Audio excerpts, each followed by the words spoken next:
Hello అండి అందరికీ welcome to Vijaya's wonder. అందరు ఎలా ఉన్నారండి? నేనైతే చాలా బాగున్నాను. మీరందరు ఎలా ఉన్నారో నాకైతే కామెంట్ సెక్షన్లో కామెంట్ చేయండి. ఇంకా ఈరోజు వీడియోలోకైతే మనం వెళ్ళిపోదామండి. ఈరోజు వీడియో ఏమిటంటే, ఫ్రెండును నమ్మి 4,50,000 రూపాయలు ఇచ్చి మోసపోయాడండి మా బంధువులు. ఎవరికి ఇచ్చారు, ఎప్పుడు ఇచ్చారు, ఏం చేశారు, ఎందుకు ఇచ్చాడు అనేది నేను ఈ వీడియోలో మీకు చెప్తానండి. సో వీడియోనైతే ఎక్కడ స్కిప్ చేయకుండా చివరి వరకు చూడండి. ఇది మీ అందరికీ చాలా చాలా చాలా యూజ్ అవుతుందండి. ఈ మధ్య కాలంలో డబ్బులు లేకపోతే మనిషినైతే ఎవరు లెక్క పెట్టరండి. సో ఉన్న డబ్బులను మనం ఏ విధంగా కాపాడుకోవాలి, ఎవరికెవరికి ఇవ్వాలి, ఏ విధంగా మనల్ని మోసం చేస్తారు, ఎలాంటి మాటలు చెప్పి మోసం చేస్తారు అన్నది ఈ వీడియోలో చెప్తాను. వీడియో నచ్చితే మాత్రం ఒక లైక్ చేయండి. అలాగే కొత్తగా మన ఛానల్ని ఎవరైనా చూస్తుంటే మాత్రం ప్లీజ్ సబ్స్క్రైబ్ చేసుకోండి. చాలా మనీ సేవింగ్స్ వీడియోస్ అయితే ఇందులో ఉన్నాయి. అందులో ఏ ఒక్కటి మీకు నచ్చినా కానీ ప్లీజ్ సబ్స్క్రైబ్ చేసుకోండి. ఇంకా వీడియోలోకైతే మనం వెళ్ళిపోదామండి. వీడియోలోకి వెళ్తే మోసం అండి. మనల్ని ఈజీగా మోసం చేస్తారు. ఈ మోసం చేసే వాళ్ళు ఎలా ఉంటారంటే, మంచి మాటలండి, వాళ్ళ దగ్గర చాలా మంచి మాటలు, నేర్పరైన మాటలు ఉంటాయి. తర్వాత మనల్ని డైలీ ఫాలో అవుతూ ఉంటారండి. మన దగ్గర ఎంత డబ్బులు ఉంది, ఎలా వాళ్ళని నమ్మించాలి అని చెప్పి మనల్ని డైలీ ఫాలో అవుతూనే ఉంటారు. ఇంకా అదేవిధంగా మనల్ని నమ్మించేటటువంటి మాటలు మనకు చెప్తారండి. అవి ఎలాంటివంటే ఆపద అని చెప్తారండి. సో అర్జెంటు, మాకు ఇప్పుడే డబ్బులు అవసరంగా ఉంది అని చెప్తారు. పిల్లలకు ఫీజులు కట్టాలి, మీరు డబ్బులు ఇస్తే మా పిల్లలకి ఫీజు కట్టాలి, లేదంటే వాళ్ళని ఎగ్జామ్ రాయనియరు, ఇలాంటి మాటలు అయితే చెప్తారు. ఇంకా తర్వాత హెల్త్ బాగలేదని చెప్తారండి. అది కూడా అమ్మకు, పిల్లలకు, ఇంట్లో భార్యకు హెల్త్ బాగలేదు, మీరు డబ్బులు ఇస్తేనే వాళ్ళకి ట్రీట్మెంట్ జరుగుతుంది, లేదంటే ట్రీట్మెంట్ అస్సలు జరగదు, ఆగిపోతుంది అని మనల్ని మోసం, అంటే వాళ్ళు మనల్ని ఫాలో అవ్వడం వలన మన యొక్క మైనస్ను వాళ్ళు కనుక్కుంటారు. సో ఇలాంటి మాటలు చెప్తారు. అంత మాత్రమే కాదు, కానీ ఫ్రెండ్స్ అయినా, బంధువులైనా, తోడబుట్టిన వాళ్ళైనా ఎవరినైనా మనం నమ్మడానికి లేదండి. ఎందుకంటే డబ్బు ఉంటేనే ఈ ఫ్రెండ్స్ అయినా, ఈ బంధువులైనా, తోడబుట్టిన వాళ్ళైనా మన దగ్గరికి వస్తారు. వన్స్ మన దగ్గర డబ్బులు లేదంటే ఎవ్వరు మన దగ్గరికి రాదండి. ఈ డబ్బు ఉందని చెప్తే మన దగ్గరికి ఈజీగా వచ్చేస్తారు. ఎందుకంటే మాకు ఏదైనా ఆపద జరిగినప్పుడు మమ్మల్ని ఆదుకుంటారు, మాకు డబ్బులు ఇస్తారు అని చెప్పేసి, మన దగ్గర డబ్బులు ఉంది, మనం డబ్బులు ఇస్తున్నామని చెప్తే ఫ్రెండ్స్ అయినా, బంధువులైనా, తోడబుట్టిన వాళ్ళైనా ఎవరైనా మన దగ్గరికి వస్తారు. ఈ డబ్బులు లేకపోతే అందరూ మన నుంచి దూరంగా అయిపోతారండి. సో అందరు అలానే ఉండారని నేనైతే చెప్పనండి. కొంతమంది మాత్రమే అలా ఉన్నారు. దాదాపు ఆల్మోస్ట్ ఈ కాలంలో 90% వరకు డబ్బులను చూసే మనల్ని ఫ్రెండ్షిప్ చేసేవాళ్ళు, డబ్బులను చూసే బంధువులైన వారు, డబ్బులను చూసే తోడబుట్టిన వాళ్ళు, ఇలా అందరూ డబ్బులతోనే ముడిపడి ఉన్నారండి. సో డబ్బులు మన దగ్గర ఉందంటే వీళ్ళందరూ మన దగ్గరికి వస్తారు, మన చుట్టూ ఉంటారండి.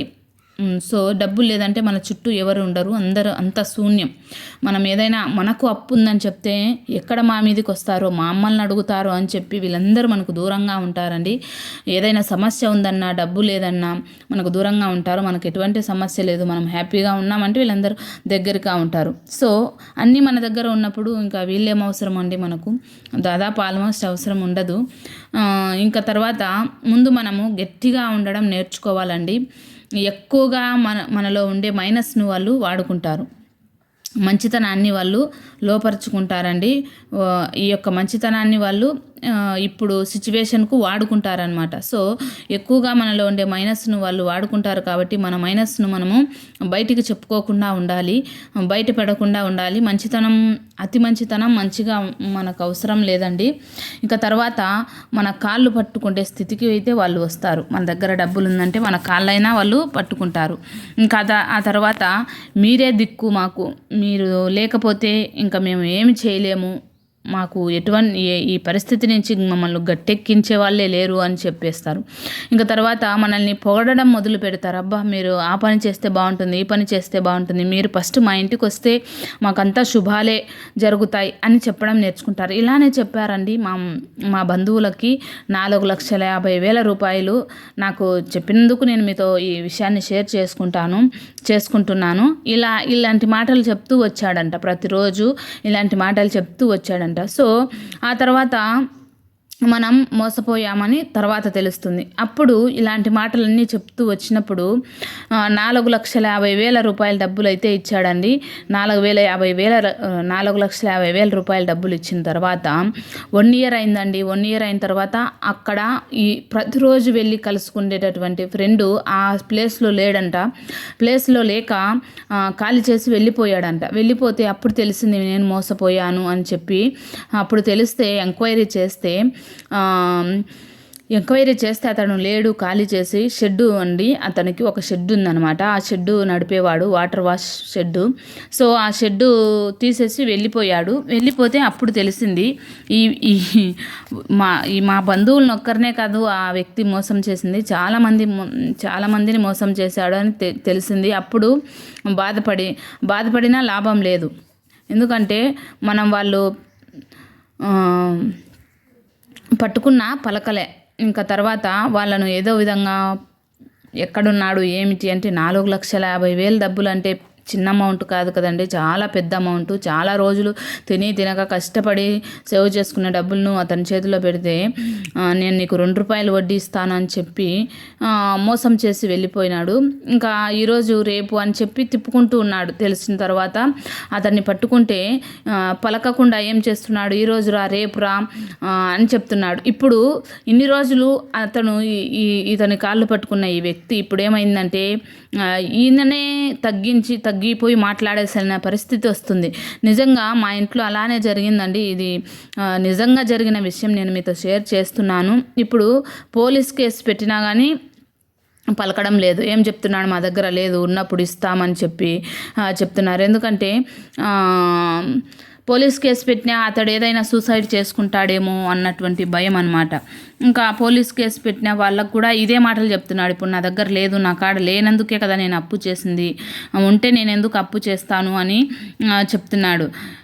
ఎందుకంటే మనలాగానే చాలామంది దగ్గర అలానే అబద్ధాలు చెప్పి తీసుకున్నాడు కదండి. సో అతనికి ఇంకా ఏ సోర్స్ లేదనమాట, అంతా అన్ని వైపులా అప్పులే ఉన్నాయి. ఇంకా అయితే సూసైడ్ ఏదైనా చేసుకుంటానని బెదిరిస్తున్నాడు. కాబట్టి ఇప్పుడు ఇంకా ఏం చేసే పరిస్థితి లేదు, ఇంకా ఇచ్చేంత వరకు ఆగాల్సిందే. ఇప్పుడు 1 ఇయర్ దాటిపోయిందండి. 4,50,000 ₹2 వడ్డీ కాదు కదా, రూపాయి వడ్డీ వేసుకున్నా మనకు 2 సంవత్సరాలకు చాలా వడ్డీ అయితే వస్తుందండి. సో ఇలాంటి విషయాల్లో మనం చాలా జాగ్రత్తగా ఉండాలండి. మోసపోయామంటే ఇంకా మనం అదే డబ్బులతో మనం ఏదైనా గోల్డ్ కానీ ఏదైనా బ్యాంక్లో ఫిక్స్డ్ డిపాజిట్ చేసుకోవడం కానీ, ఆర్డీ కానీ, ఎల్ఐసి కానీ, మ్యూచువల్ ఫండ్స్లో కానీ అట్లా పెట్టింటే ఈపాటికి కనీసం మన డబ్బులు సేఫ్గా అయినా ఉండేదండి. అలా చేయక మా బంధువులు చాలా మోసపోయారండి. నిజంగా నేను చూసి బాధపడుతూ నాకైతే బాధ అనిపిస్తుంది.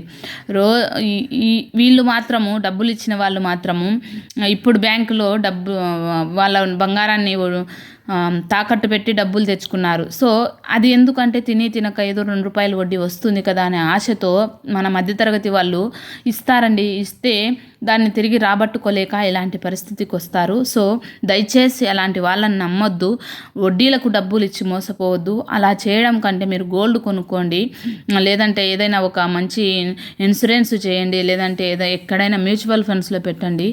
దయచేసి వడ్డీలకు డబ్బులు ఇవ్వడం మాత్రం మానుకోండి. ఎందుకంటే మనలాంటి మధ్యతరగతి వాళ్ళు వడ్డీలకు ఇస్తే ఇంకా అంత డబ్బులు మళ్ళీ ఒకేసారి సంపాదించుకోవాలంటే చాలా కష్టం. కాబట్టి నేను ఈ వీడియో మీకు చెప్తున్నానండి.